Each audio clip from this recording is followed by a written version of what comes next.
2019 সালের 5 জুলাই বার্মিংহামে পাকিস্তানের বিপক্ষে ওয়ানডে বিশ্বকাপের শেষ ম্যাচটা খেলে অবসর নেয়ার সুযোগ ছিল মাশরাফি বিন মুর্তজার সামনে। ম্যাচটা থেকে বাংলাদেশের কিছু পাওয়ার না থাকলেও মাশরাফির বিদায়টা হতে পারত আইসিসি আসরের বর্ণিল মঞ্চ থেকে।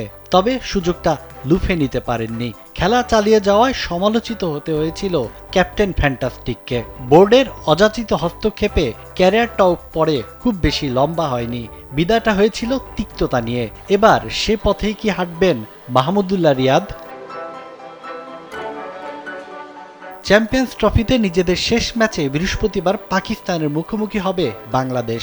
টানা 2 ম্যাচ হেরে টুর্নামেন্ট থেকে আগেই ছিটকে যাওয়ায় ম্যাচটা থেকে প্রাপ্তির কিছু নেই। তবে ম্যাচটার আবেদন অনেক গুণ বেড়ে যেতে পারে মাহমুদুল্লাহ যদি এই ম্যাচটাকে ওয়ানডে ক্রিকেট থেকে বিদায়ের মঞ্চ বানান।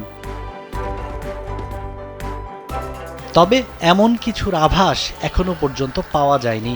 বিসিবি সূত্রে জানা গেছে বোর্ডের সঙ্গে এ ব্যাপারে কোনো আলোচনাই করেননি মাহমুদুল্লাহ। টেস্ট ক্রিকেট ছাড়ার সময়ও অবশ্য বিসিবির সঙ্গে কোনো আলাপ করেননি।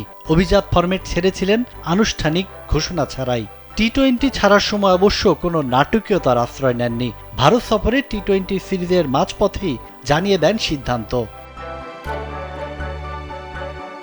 40 ছুঁতে চলা মাহমুদুল্লাহ ওয়ানডে সংস্করণ নিয়ে কি ভেবে রেখেছেন সেটি তিনিই ভালো জানেন। তবে দলের বোঝা না হয়ে নতুনদের সুযোগ দেওয়ার কথা এখন ভাবতেই পারেন 1.5 যুগ দেশকে প্রতিনিধিত্ব করা এই সাইলেন্ট কিলার। মাহমুদুল্লাহ বিদায় নিলে বাংলাদেশের শক্তির জায়গায় যে প্রভাব পড়বে এমনটাও না। লোয়ার মিডল অর্ডারে জাকের আলী অনেক ধারাবাহিকতার যে ছাপ রাখছেন তাতে সুদিনেরই বার্তা দেয়।